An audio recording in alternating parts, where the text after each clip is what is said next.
Hello, everybody, and welcome to more Political Excess. Today, let's take a look at the best case scenario for the Democrats in the upcoming Senate elections.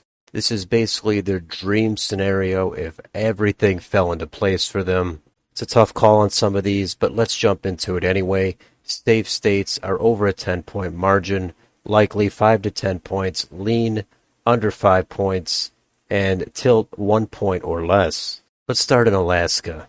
The Democrats really appear to be out of that race. It's going to be one of the Republicans, probably Lisa Murkowski.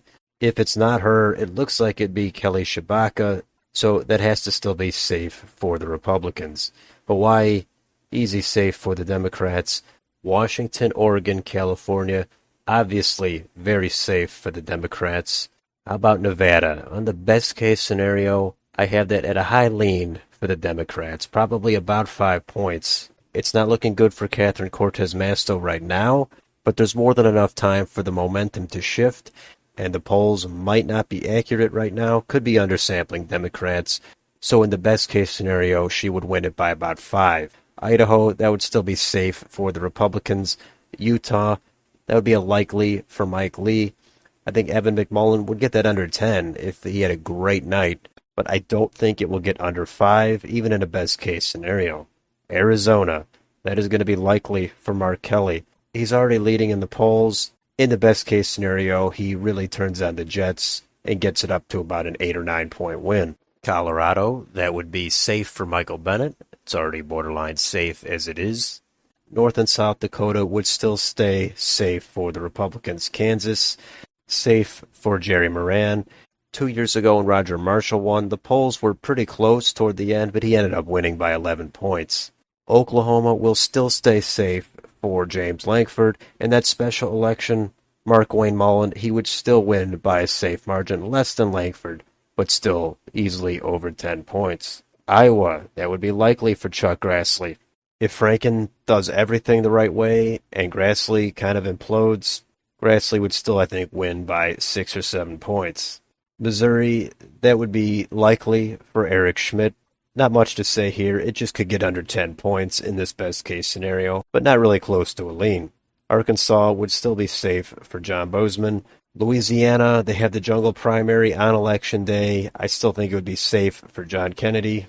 Wisconsin, that would be a lean for the Democrat Mandela Barnes. That would be a flip and a pickup as well. If Ron Johnson collapses at the end, I guess in the best case scenario, Barnes could pick it up and win it by 4 to 5 points. Illinois, safe for Tammy Duckworth. Indiana, maybe it could get down to a high single-digit 9-point win for Todd Young, so I'll put it at likely.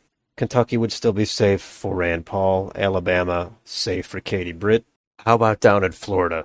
I have that as a lean for Marco Rubio. I think he would probably still win by about 2 points, even if everything goes in Val Deming's favor. Georgia, that would be a lean for Raphael Warnock. He would win that probably by 4 to 5 points if Herschel Walker doesn't recover whatsoever.